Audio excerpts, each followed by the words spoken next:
So this is a video response to the bullet block experiment by Derek of Veritasium. I'll put a link to the two-part video here. Please watch that first so that you can understand, one, what the experiment was, and two, what the result was before I go into why I think that happened.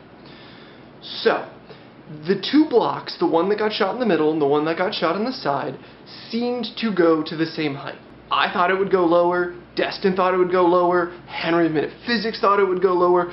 Pretty much anyone who watches it would just, the gut reaction is, oh yeah, that'll go lower. So the question is why? And I feel that we are both right and wrong at the same time. And that is because Derek either unintentionally or intentionally misled us, maybe even himself, with this question.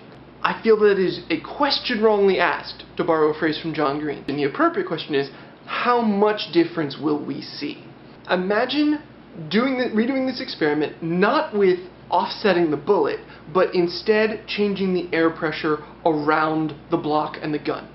The air density will change the air resistance on the wood block as it's going up and down, and you would expect to see some, but not a lot of difference. Most people negate air resistance anyway. It's such a minor factor in most of our lives that we're like, yeah, whatever. So a change in air resistance is going to be even more imperceptible. That yes, it'll go up, it'll be slightly different. You would expect the denser air to resist the block more, and so that would go a little lower than the one in the low air pressure system, but not in a definable or discernible way. Maybe not even in a measurable way. We expect the rotational difference in the block based on the change of the bullet location to have more of an impact. What if the amount of energy necessary to get that very small block rotating really is negligible in comparison to the amount of energy necessary to lift it